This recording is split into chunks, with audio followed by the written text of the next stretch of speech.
Well, I've had a couple requests for a soap making video, and so I thought I'd start here.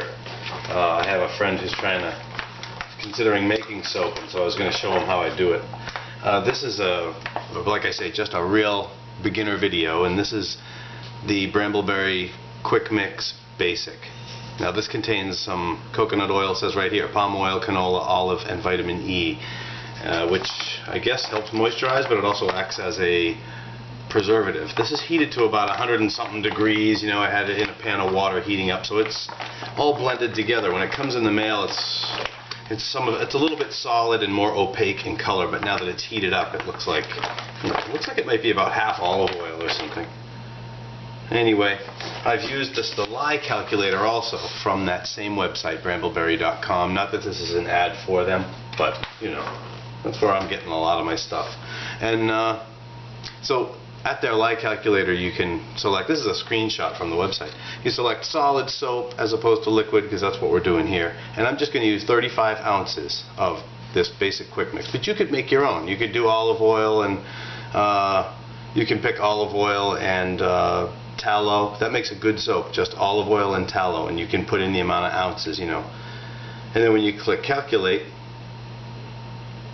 and you can choose a super fatting level, or what percent of oils to leave left over as a skin moisturizer. When you click calculate, it'll give you another screenshot, the 35 ounces of the quick mix that I'm using, and how much lye to use. And I'm using the lye from Essential Depot, not from Brambleberry, a different place. And I like this because it's food grade. So this is a little better than tech grade, I guess, you know, as far as the impurities that might be in it and could cause, I don't know, maybe spots in the soap or something. So whatever. And I'm looking for something here around 50 ounces when I'm done of a total yield, because I'm going to be using my soap mold, and it holds about that much. So that's that. And here's how I do it. I'm first going to mix up the lye solution.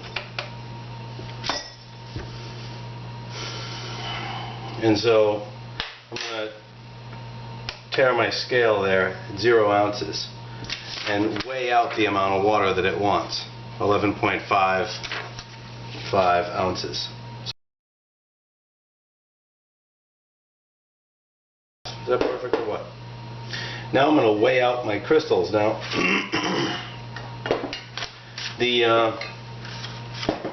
this stuff will attract moisture right out of the air. So I'm using a piece of parchment, because if you just use a paper plate to carry this stuff, it attracts moisture and the crystals will stick to the paper, and then you don't get the right amount of lye. And it also, you end up sprinkling the crystals around. Believe me, you don't want to do it. So I clear my scale here, and I'm going to measure 4.86 ounces of lye. So 4.85, I guess. I don't know if I have that kind of resolution on this scale, but it actually makes a pretty big pile, you'll see.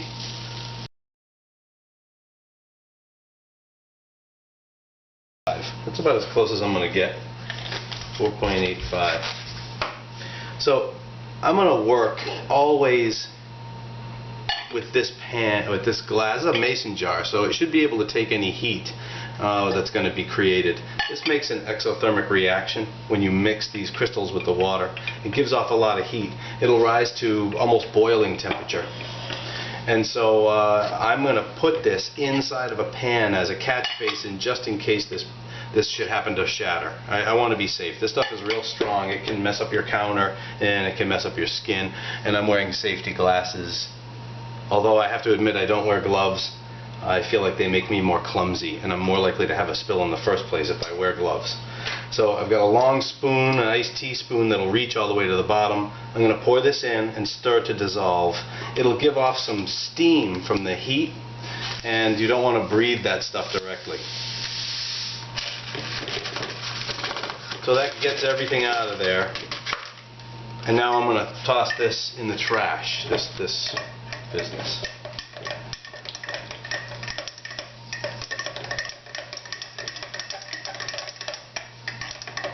I can really feel it already being hot. I don't know if you can see the steam kind of coming out of it.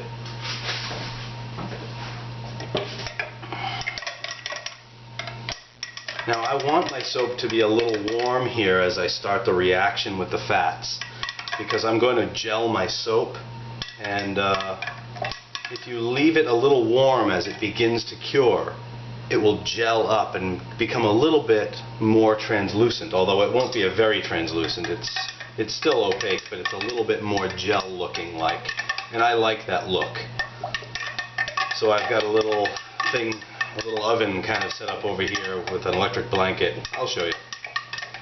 So now, this isn't clear yet, but it will become clear over time. I'm going to set it aside. I mean, that's hot. That's nearly boiling temperature in there. Real hot.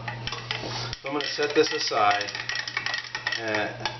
This will also help me when I pour this. If any dribbles down the edge, when I set the container back down, it'll be in the stainless container instead of on my counter. Over here, I don't know if you can see, I have had some drip down the container and set the jar down and had it leave a ring on my counter, like permanent. So there's my lye. I'm going to let that rest. You can see it's starting to get clear now. I'm going to let that rest there while I measure out the amount of fats that I want. Now this scale has a pretty good range. It can measure up to 8 pounds or something out to a half a gram or something like that. So the resolution and the total range is very good for this, because I can put a heavy bowl on and clear it, and it can still handle the weight of the oils that I'm about to add. So anyway, I've heated this stuff up already, so I'm just going to weigh the amount of fats out that I want.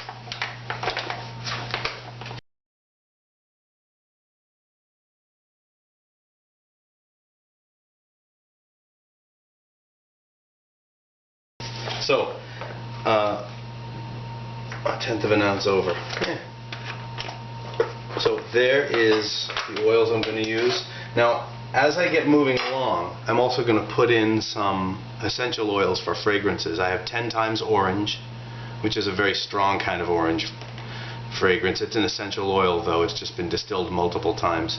And then clove leaf, and I call that blend pomander, after the citrus fruits studded with cloves that people hang in their closets. It smells like a pomander. We like the smell, and so I've made it I made a batch of it a while back that we just really love. So I'm gonna make another of that. I'll end up using about 2 ounces or so of this, and I just estimate this is a 7-ounce bottle, so I'll just glug in down to about, I don't know, 2.5 ounces of this and maybe a ½ ounce of the clove leaf. I don't want it to be too strong of a clove. All right, let's start soaping. What we're going to do is pour this guy into here and stir it with a spoon to begin with. And then I'm going to use a stick blender. You remember these guys, stick blender guy, right? It'll make the process much quicker. And what we end up doing is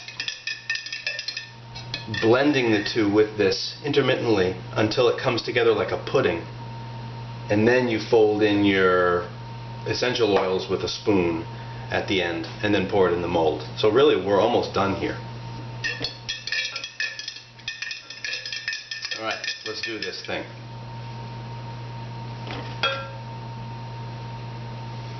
Ooh, that's hot still, huh? Okay, in it goes. So now I'm going to put that right back in there. Okay. Now I start this with a spoon, and then we'll move to this guy.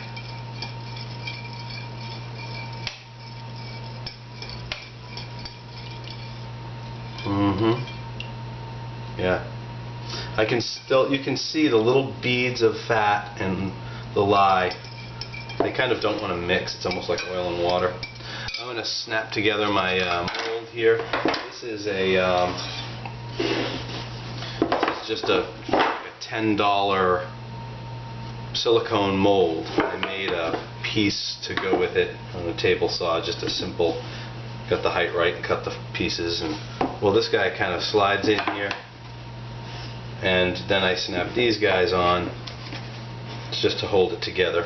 And this keeps the walls of the silicone mold from bowing out, you know. And this thing's worked really well so far, so it's my mold thing. Alright, we're ready. Let's get this going.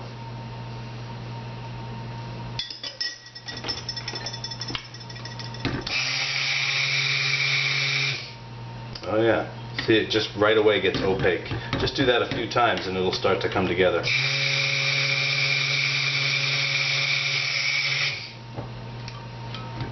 Yeah, it's warm. Now, this reaction will take place over a couple of hours and it'll generate its own heat. And so even if you come back, 2 or 3 hours later, you'll still feel the side of this mold and you'll notice that it's still giving off heat, and it's giving off heat now. Now, if you don't want to gel your soap, you can cool this lye water in a bath of water and bring it down to a lower temperature to start with, or start with colder water to begin with. And then don't put your soap into kind of an oven like you'll see in a moment.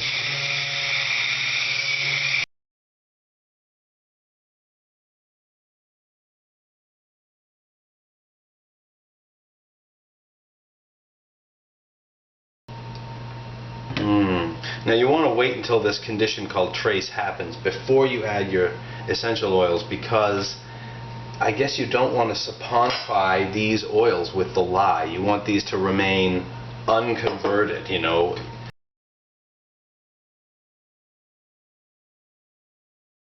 Alright, I think we're there right now. So this part, I'm going to do the rest of it by hand now and mix in the essential oils. So I'm going to start with the 10 times orange, and again, I just estimate. I'm using a slotted spoon. I'm going to work kind of quickly here.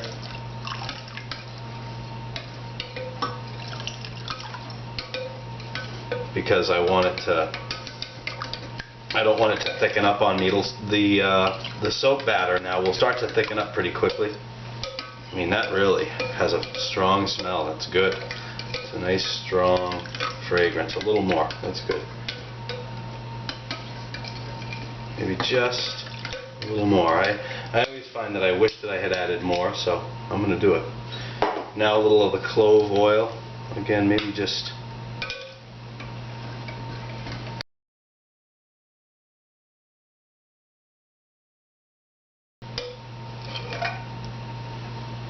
Yeah, that smells really good.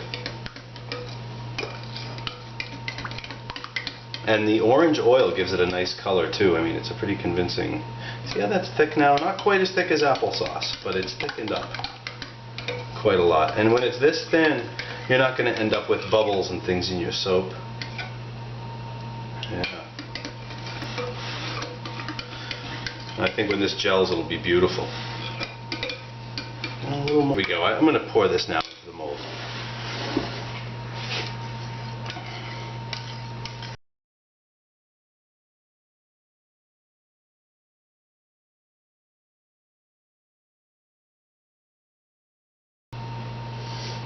Now I like, as I start to pour, if I can kind of get it to pile up, I like to leave that on the top of the soap. So I might just wait just a little bit, and this will start to thicken up on me. And then you can kind of get a peek on the thing.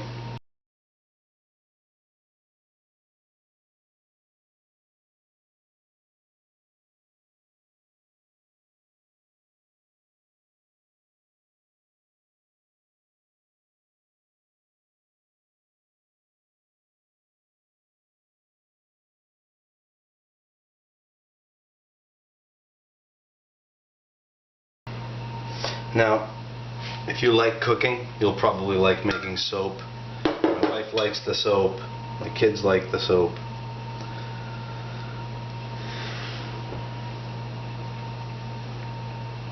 So I'm just going to set this now over in my oven. I'll show that to you.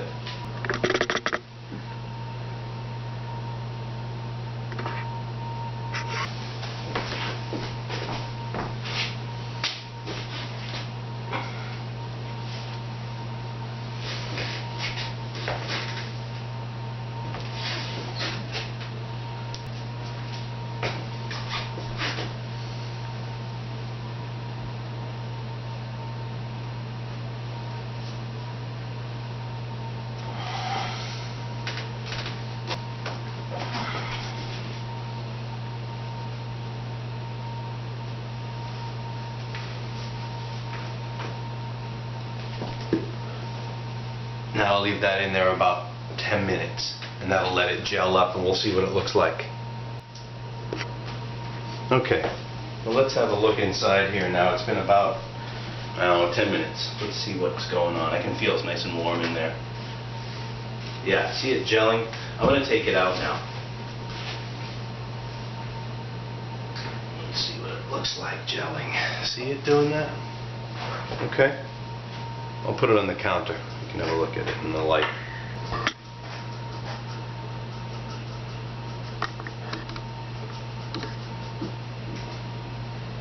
See it gelling there? There's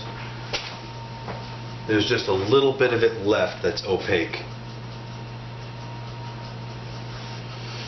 And over a few minutes you'll see it continue until even these opaque parts have turned that gel kind of color.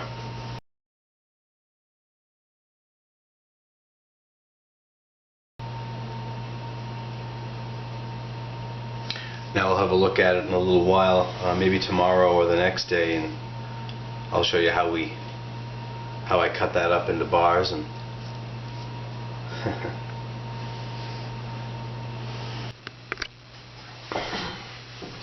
okay, well, I tried to open this a moment ago and it was still a little too wet, so I'm starting again now. I waited another 12 hours or so, and so here it is again. I think it's better now, but we'll see. If not, I'll just have to check back in a third time. But I think, usually you can do it after 24 hours, especially at this time of year. You know, it's really dry right now in New England. So, but it eventually comes out.